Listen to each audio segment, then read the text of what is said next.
So this is like the beginning of a joke, right? A Democrat and a Republican walk into a bar. There are a lot of different ways we could end that joke. And a lot of people are trying to figure out what's going to happen with the elections currently. I would ask you guys to fast forward 4 years. Regardless of who gets elected, how is the next presidential election going to look different as a function of what we're seeing today? Well, I've given this a little bit of thought because I tend to think very practically. That's not always good if you're trying to disrupt something, but I look ahead, and one of the things I think that will be very different is that since about the year, I would say the 96 election, even 2000, let's just use 2000 as a benchmark, the electoral map at the end of the night, so when you saw on NBC News or whatever you were watching, whether a state was red or blue, that has been fairly consistent since 2000, with a few exceptions, like swing states that President Obama won that Bush had won before. So President Obama flips Virginia, Colorado, I don't know, there's a couple of others. There's about 6 or 7 swing states.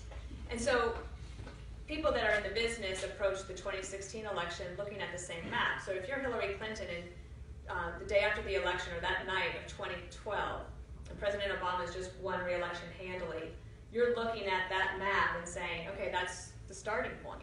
And if you're Democrats and you're thinking, well, whoever wins has to get to 270 electoral votes in the Electoral College. She starts with that map at about 246, which means that Republicans have to be near perfect and have to flip a couple of states that President Obama had won. It's very difficult to do no matter what Republican is running.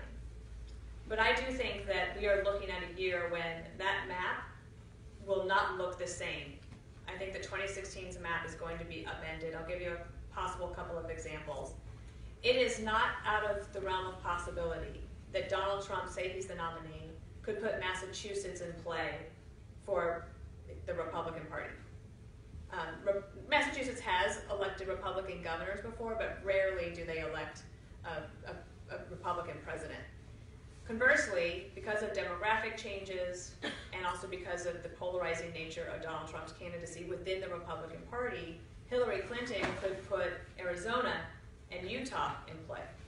So that map at the end of the night, November 7th, 2016, just could look very different. And but that's the map that you use 4 years from then. So in 2020, that's the map that you're looking at. And a lot of things have happened between now and then, but I think that's one of the big things that people aren't thinking about yet, is that we're not just talking about those 7 states anymore. We are talking actually about wholesale changes to this map.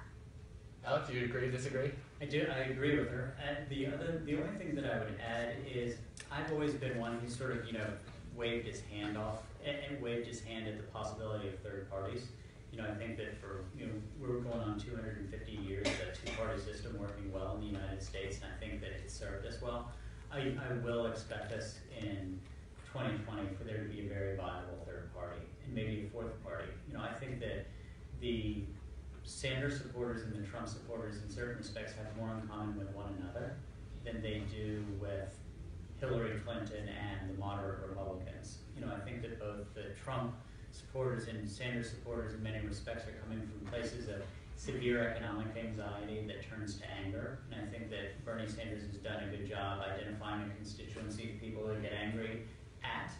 And so has Donald Trump. There's, no overlap between who they are pointing at. But nevertheless, I think that the anxiety comes from very similar places.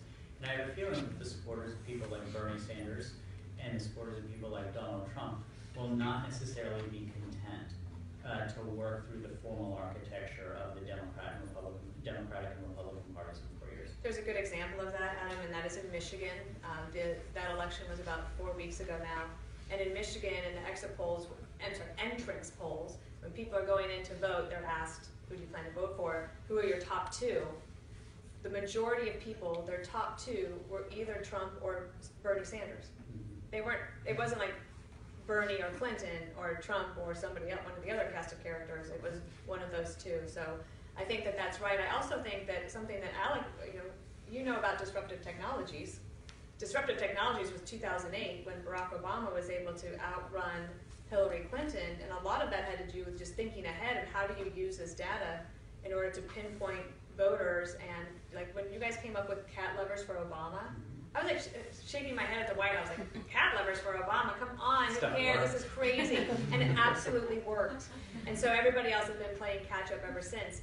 Because technology is moving so rapidly, and Donald Trump has spent the least amount of money on a campaign, but he's been winning the most.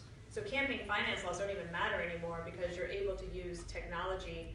So what it looks like in 2020 to compare it to now might be unrecognizable. We can't even imagine it.